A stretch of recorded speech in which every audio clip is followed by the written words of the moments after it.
আমাদের জাতীয়তাবাদী দল বাংলার শাখা প্রফেসর অধ্যাপক ওয়েব সাহেবের যোগ্য পুত্র সাবেক মেয়র আবু নাঈম মিন্টু ভাই, আমাদের মাঝে উপস্থিত আছেন আরেক শহীদ পরিবার, আমাদের শহীদ সেকেন্ডারের জ্যেষ্ঠ পুত্র জননেতা সাবেক মেয়র বাংলাদেশ জাতীয়তাবাদী দল হরিগঞ্জ পৌরসভার সুযোগ্য সভাপতি আব্দুর রাজ্জাক ভাই সহ 16টি নং 2টি পৌরসভার উপবিষ্ট আমি সহ সকল বিএনপির কর্মী ভাইরা সকলকে জানাই বাংলাদেশ জাতীয়তাবাদী দল বাংলার উপজেলা ধানের শীষের পক্ষ থেকে সাংবাদিক সালাম এবং শুভেচ্ছা।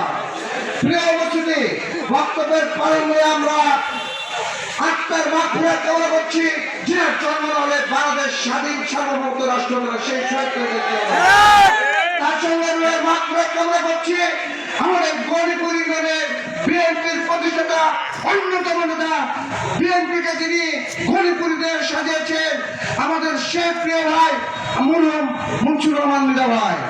আমাদের মাঝে আরো আরেকটি সর্বশেষে আমাদের প্রিয় নেতা যারা বাগমারায় যারা পরিচিতি আছে আমার প্রিয় ভাই মরহুম মুনসুর রহমান ভাই একটা মাগফিরাত কামনা করছি।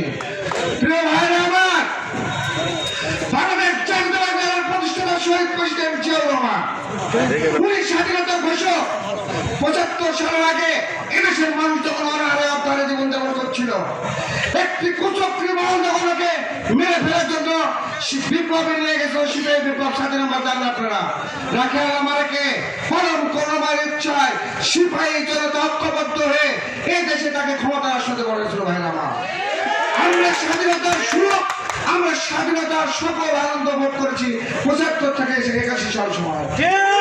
আমরা সকলে জানি আমাদের দেশের শহীদ প্রেসিডেন্ট জিয়াউর রহমান, যিনি আমাদের সংবিধানে বিসমিল্লাহির রহমানির রহিম সংশোধন করেছিলেন। উনি দেশের বহুদলীয় গণতন্ত্রের প্রবক্তা।